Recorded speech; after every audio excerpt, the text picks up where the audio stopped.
So hello students, we are talking about the rate of different reactions. उन reactions पे means rate of reaction means initially discuss किया change in concentration of any of the reactant or product with time is called as the rate of reaction. उस पे हम कुछ factors को discuss कर रहे हैं. If you can remember, हमने आपसे discuss किया कि no doubt किसी rate of reaction पे concentration of reactant का effect आएगा. And if we increase the concentration of reactant, more concentration of reactant, more rate of reaction, less concentration of reactant, less rate of reaction. इसी तरीके से अब हमने आज जो आपसे डिस्कस करना है effect of temperature on rate of reaction. Effect of temperature on rate of reaction. Temperature का आपके पास रेट ऑफ रिएक्शन पर क्या इफेक्ट पड़ेगा. तो एक जनरल सा रूल क्या कहता है, when you increase the temperature rate of reaction increases. When we have more temperature in a reaction rate of reaction is more. If we have less temperature then rate of reaction is less. एक simple सा logic है. more temperature more rate of reaction, less temperature less rate of reaction. क्यों ऐसा होता है? Temperature बढ़ाने पर rate of reaction क्यों इंक्रीज होता है?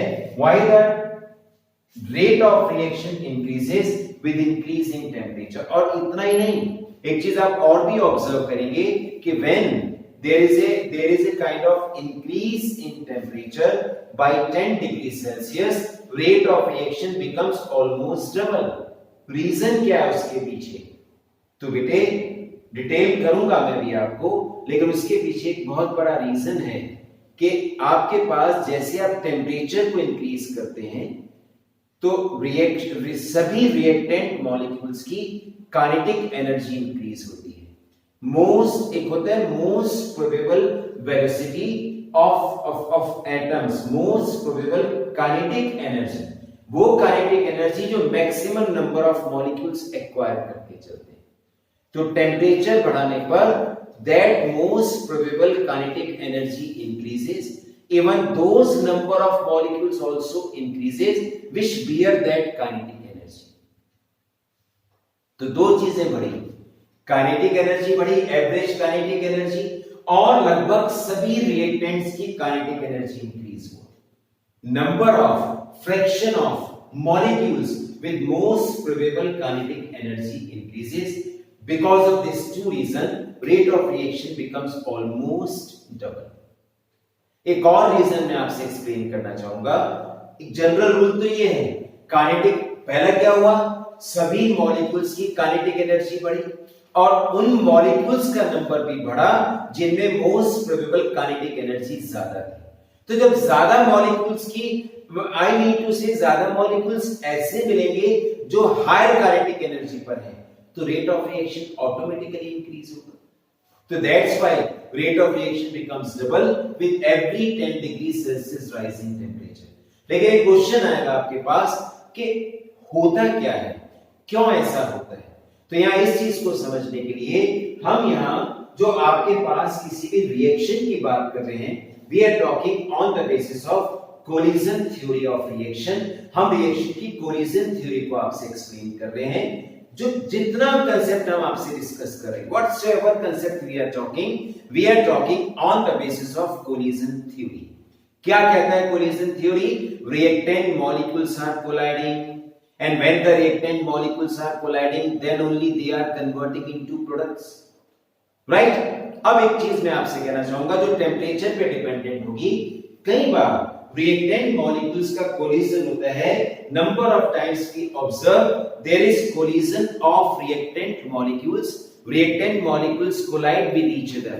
There is a regular collision of reactant molecules, but they do not convert into product.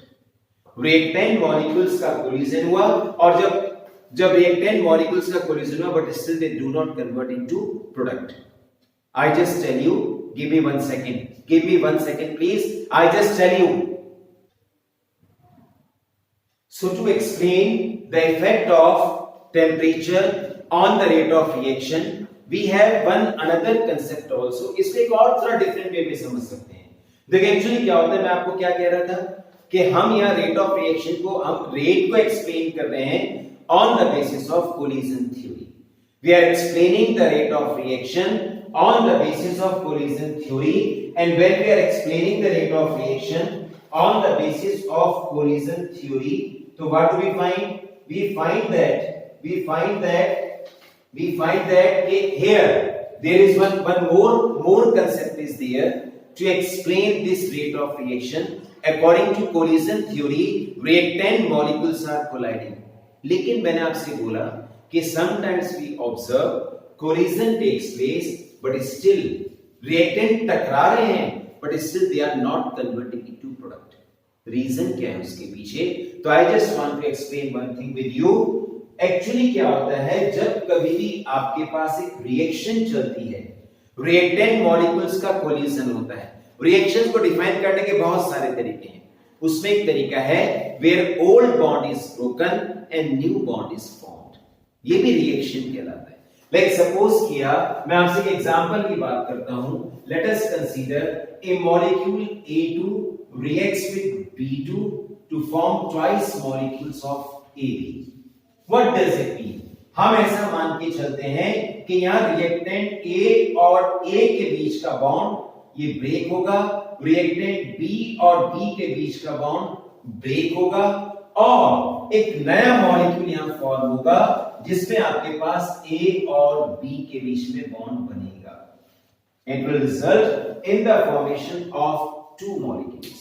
It will result in the formation of two molecules of AB. So old bond is going to break and new bond is going to form. और जब आपके पास पुराना bond break हो रहा है और नए bond की फॉर्मेशन हो रही है, I just want to tell you one thing, my dear. Collision theory के अकॉर्डिंग, रेट ऑफ और रिएक्शन के according, what do we find, what do we observe? Reactant और प्रोडक्ट के बीच में एक इंटरमीडिएट कॉम्प्लेक्स बनता है। There is the formation of an intermediate complex. What is it? Where old bond is not completely broken and new bond is not completely formed. Old bond is not completely broken and new bond is not completely formed. This is considered as an activated complex. This is called activated complex and this is also called an intermediate compound. This is in intermediate state where neither old bond is completely broken nor new bond is completely formed. और ये जो activated complex बनता है, इसको बनाने के लिए reactant molecules के पास एक डेफिनेट अमाउंट ऑफ एनर्जी होना चाहिए और दिस एनर्जी लेवल पर ये बनेगा। That energy level is called, is considered as, is known as threshold energy. What do we call? Threshold energy. Remember everybody. Now I am just telling an example of exothermic reaction. I am just explaining with you an example of exothermic reaction. Let this axis shows the progress of reaction. This shows the progress of reaction, and let this axis shows the increasing level of energy. ये energy level reactant molecules का होना चाहिए। अब अगर reactant molecules का energy level है, no issue, reactant will directly form there activated complex and they will convert into products. लेकिन अगर रिएक्टेंट्स का एनर्जी लेवल डाउन है, let us consider this is the energy level of reactant और मैंने क्या बोला? Progress of reaction of an exothermic reaction. What is the meaning of this exothermic reaction? Exothermic reaction means a kind of reaction, a process where energy is released. आप कहेंगे sir exothermic, exo energy release हुआ, इसका मतलब products की जो energy होगी वो reactants की तुलना में कम होगी।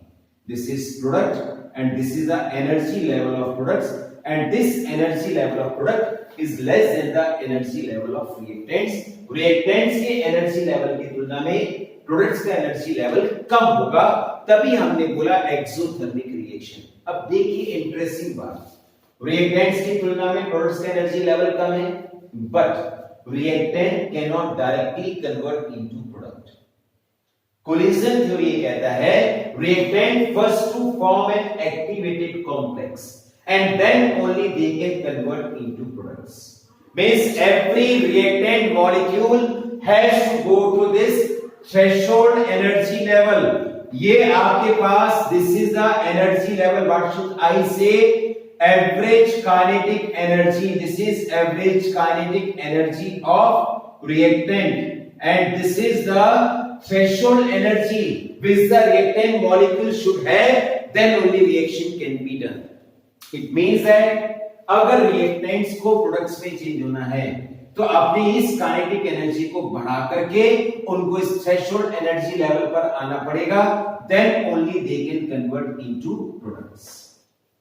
रिएक्टेंट्स को इस थ्रेशोल्ड एनर्जी लेवल पर आना पड़ेगा जहां एक्टिवेटेड कॉम्प्लेक्स बनेगा, जिसमें old bond is slightly broken and new bond is slightly formed, और इस रिएक्टेंट मॉलिक्यूल को इस थ्रेशोल्ड एनर्जी तक लाने के लिए आपको एनर्जी सप्लाई करनी पड़ेगी, टेम्परेचर इंक्रीज करना पड़ेगा। तभी टेम्परेचर बढ़ाने पर रेट ऑफ रिएक्शन इंक्रीज होता है। क्यों? क्योंकि जैसे आपने टेम्परेचर दिया, रिएक्टेंट मॉलिक्यूल्स की एवरेज काइनेटिक एनर्जी बढ़ी and they are brought to threshold energy level, then only they can convert into activated complex and further into products. And this energy which will supply to bring reactant to this threshold energy level, this energy is called as, is considered as activation energy. This is known as activation energy. हम इसको activation energy EA से represent करते हैं। अब आपको समझ में आया कि टेम्परेचर का इफेक्ट क्यों पड़ेगा? It's clear। मैंने क्या बोला था? एवरेज काइनेटिक एनर्जी रिएक्टेंट्स की बढ़ेगी। पीछे बोला था मैंने, most probable kinetic energy increases, same is going on. आपने रिएक्टेंट्स का ये एनर्जी लेवल था, आपने टेम्परेचर बढ़ाया, सभी रिएक्टेंट्स की काइनेटिक एनर्जी बढ़ी या कुछ की बढ़ी and they are brought to this threshold energy level. हम क्या कहेंगे? More number of molecules are at threshold energy level, can form activated complex and then they can be converted into products। और reactants की average kinetic energy है, I am repeating, इसको इस threshold energy level तक लाने के लिए जो हम एनर्जी सप्लाई कराएंगे that is called activation energy. And remember this activation energy, this is I am writing activation energy is equals to what is it? कैसे निकलेगा?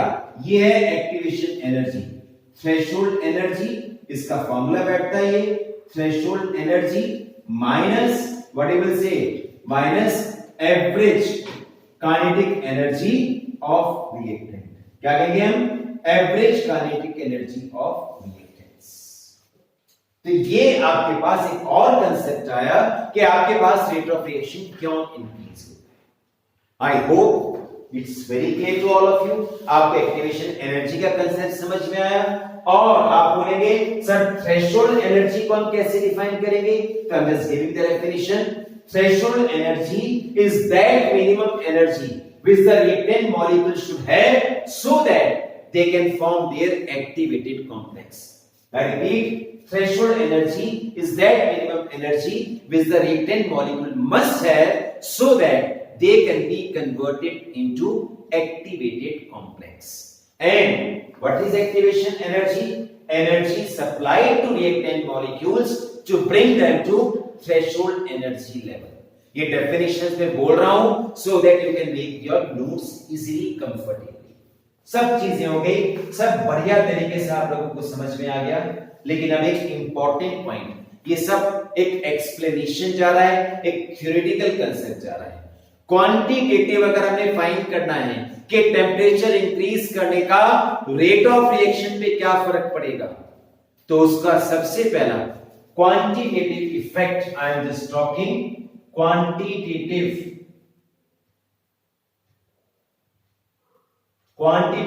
effect of what? Of temperature on rate of reaction. On rate of reaction. Rate of reaction पे क्या फर्क पड़ेगा, इसको आपको सबसे पहले स्टडी किया. It was first studied by Arrhenius. Arrhenius was the scientist who studied it for the very first time. उसने स्टडी किया. और एक और बता दूं, अरेनियस ने क्या बोला कि भैया rate of reaction rate constant पर डिपेंड करता है. आप जब हमने आपको रेट कांस्टेंट के कैरेक्टरिस्टिक्स गिनाए थे, लिखवाए थे, आई कैन रिमेंबर, हमने वीडियो के थ्रू आपको एक्सप्लेन किया था. तो रेट कांस्टेंट की एक इंपॉर्टेंट प्रॉपर्टी हमने आपसे बताई थी. एंड व्हाट आई टोल्ड कि जो रेट कांस्टेंट होता है वो रेट ऑफ रिएक्शन को रिप्रेजेंट करता है. तो अगर आप टेम्परेचर का इफेक्ट रेट ऑफ रिएक्शन पर देखना चाहते हैं तो आप रेट कांस्टेंट पर देख लो, क्या फर्क पड़ता है. वो एक कांस्टेंट वैल्यू भी है जो कंसंट्रेशन पे डिपेंड नहीं करती है, टेम्परेचर पे डिपेंड करती है, आपको पहले बताया गया था. तो यहां quantitative effect of temperature on rate of reaction और रेट कांस्टेंट देखा अर्हीनियस ने. And he has given an expression that is k. Rate constant पर टेम्परेचर का क्या इफेक्ट पड़ेगा इसको दिया और एक रिलेशन दिया गया k = a into e to the power -ea upon RT. ये एक एक्सपोनेंशियल एक्सप्रेशन दिया गया. E stands for it is an exponential way. k = a e to the power -e upon RT. a क्या है? a है frequency factor. अब ये frequency factor क्या है? फ्रीक्वेंसी फैक्टर का अर्थ ये है कि नो डाउट जब मॉलिक्यूल्स का कोलिजन होगा तो कितना, अगर आपको प्रोडक्ट चाहिए तो रिएक्टेंट में कोलिजन जब वो टकराएंगे कितना एनर्जी होना चाहिए? कम ऑन, करेक्ट, उनमें थ्रेशोल्ड एनर्जी के बराबर एनर्जी होना चाहिए. और दूसरा, वो जब कोलाइड करेंगे तो उसके कोलिजन का एक रेट होगा ना, एक स्पीड होगी, that is called collision frequency. तो A अपने आप में इस कोलिजन फ्रीक्वेंसी को रिप्रेजेंट करता है. इसको हम फ्रीक्वेंसी फैक्टर बुलाते हैं. We call it as frequency factor, right. और ये जो A e to the power -e upon RT बच्चों, ये उस फ्रैक्शन ऑफ मॉलिक्यूल्स को रिप्रेजेंट करता है जिन, मैं फिर बोल रहा हूं, e to the power -e upon RT ये उस फ्रैक्शन ऑफ मॉलिक्यूल्स को रिप्रेजेंट करता है which have either energy equals to threshold energy or more than threshold energy or which have activation energy. उनमें इतना एक्टिवेशन एनर्जी है कि they are able to cross the threshold energy value. लेकिन हमने कहा ये जो एक्सपोनेंशियल फॉर्म था ये ज्यादा यूज का नहीं था, तो हमने इसका लॉग लिया. और लॉग लेने पर हमने क्या बोला? Taking logarithm. हमने इस एक्सप्रेशन का लॉगरिथम लिया. ये आई एम टॉकिंग, फिर बोल रहा हूं, ये एक थ्योरेटिकल कांसेप्ट है. ये एग्जैक्ट आपको क्वांटिटेटिव एस्पेक्ट लेकर के चलता है. रेट ऑफ रिएक्शन पे नहीं, रेट कांस्टेंट पर टेंपरेचर का क्या इफेक्ट पड़ेगा. आपने लॉगरिथम लिया, natural log k = natural log a और प्लस ये आएगा नेचुरल लॉग e. और ये जिस डिजिट पे पावर में होता है, आपको मालूम है पावर पहले आ जाती है -e upon RT. So we get natural log k is equals to natural log a into के लिए प्लस माइनस, ये पावर पहले आ जाएगी e upon RT into natural log e. और आप मैथमेटिक्स के स्टूडेंट्स हैं, आप थोड़ा बहुत मैथ्स जानते हैं. And when you understand this maths, so what do we find in this case of maths? What do we observe, what do we notice? हम ये मान करके चलते हैं, I am sure you must be knowing natural e = 1. तो एक कंसेप्ट बैठेगा, natural log k = natural log a - e upon RT. E upon R T. और जब आपने इस E अपॉन ये natural log A minus E upon R T, आपको कल भी शायद एक एक्सप्रेशन बताया था जो फर्स्ट ऑर्डर काइनेटिक्स का था।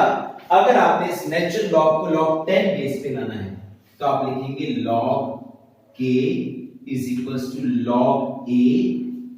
गलत कर रहा हूं थोड़ा सा, इसको I just did it intentionally, इसमें थोड़ा सा करेक्शन नीडेड है, मैंने कल भी आपको शायद बताया था।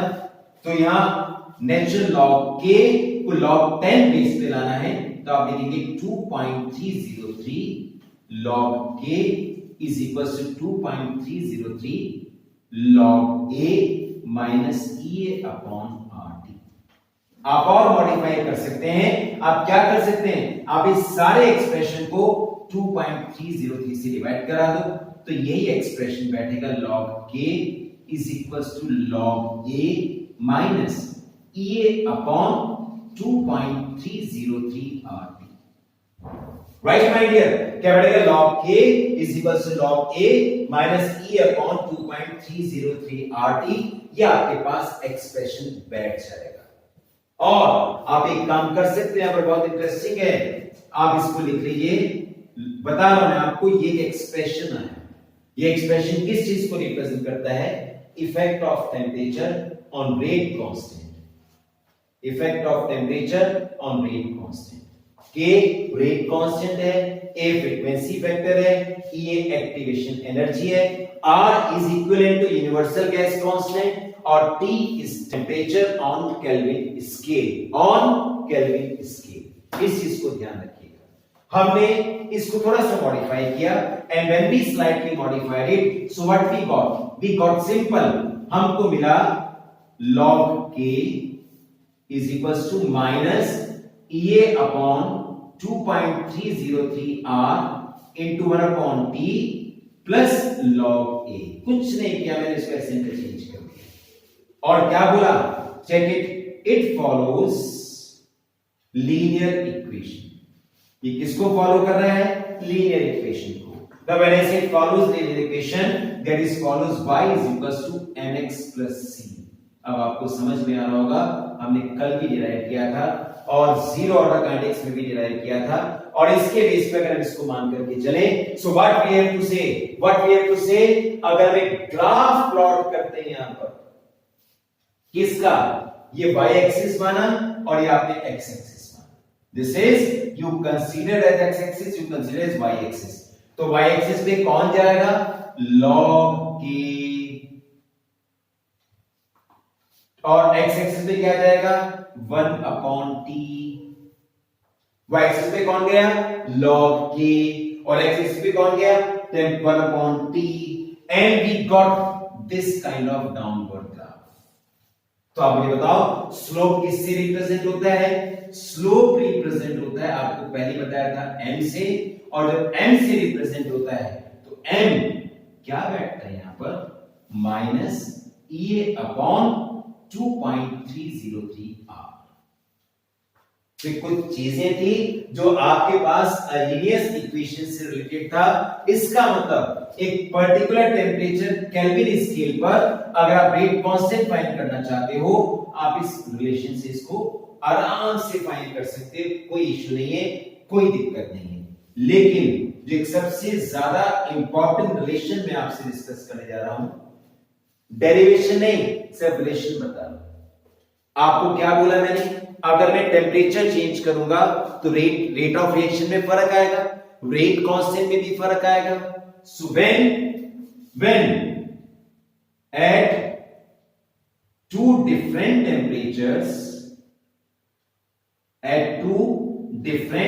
temperatures, let T1 and T2 rate constants K1 and K2 respectively, इसको ध्यान रखना, it is respectively compare। आपने इसको कंपेयर किया तो आपको क्या मिलेगा, we get what, एक बहुत important relation, log K2 upon K1 is equals to EA upon 2.303 R, 2.303 303 R into 1 upon T1 minus 1 upon T2। ये बहुत इंपॉर्टेंट रिलेशन है जो आपको इस चीज को बताता है कि जब टेम्परेचर चेंज करते हो तो रेट कांस्टेंट में कैसे फर्क आता है। Please just see everybody, I think it is visible to all of you. तो log K2 upon K1 is equals to EA upon 2.303 R 1 upon T1 minus 1 upon T2, and remember T1 is less than T2। एक चीज ध्यान रखना, यहाँ जो T1 temperature होगा it will be less than T2। तो यहाँ फिर रिपीट कर रहा हूं, एक सेकंड लूंगा। टेम्परेचर का इफेक्ट आप पढ़ रहे थे, टेम्परेचर का इफेक्ट मैंने बताया पड़ेगा क्योंकि रिएक्टेंट्स जैसे आप हीट देंगे रिएक्टेंट्स की एवरेज काइनेटिक एनर्जी बढ़ेगी and they are brought to threshold energy level where they can form the activated complex and can convert into products.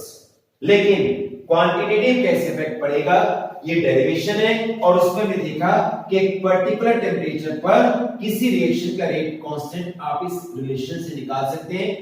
एक टेम्परेचर पर rate constant log K is equals to log A minus E upon 2.303 R। लेकिन अगर आपने temperature को change किया तो rate constant में भी चेंज आएगा।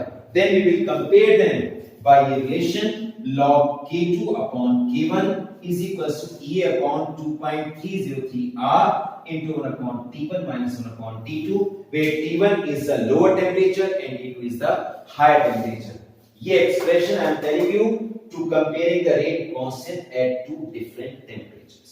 I hope it's clear to all of you। This is all for today। Here we have compared, we have completed the effect of temperature। We will talk further। Thank you।